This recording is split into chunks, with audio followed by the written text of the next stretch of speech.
એક વાલનું ઝરણું વહે બહુ ફાઇન છે. એક દીકરીને જોવા જેવું છે. અત્યારની જનરેશન જે ખાસ છોકરીઓ છે અત્યારની, એના માટે જોવા જેવું છે. એકદમ ફિલિંગ્સ સાથે ફેમિલી સાથે મૂવી જોવા જઈએ તો બહુ સારું મૂવી છે અને એકદમ સક્સેસ માટે પણ સારું છે. ફિલિંગ્સ વાળું મૂવી હતું, બહુ મસ્ત હતું.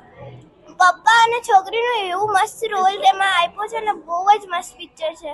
2 વાર જોવા એવું પિક્ચર છે. બહુ જ સરસ મૂવી છે અને બાળકોને દેખાડવા જેવું મૂવી છે.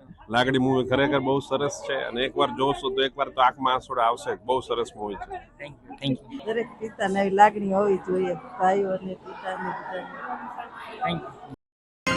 એક વાલનું ઝરણું વહે એમાં આંગણું ખીલતું રહે.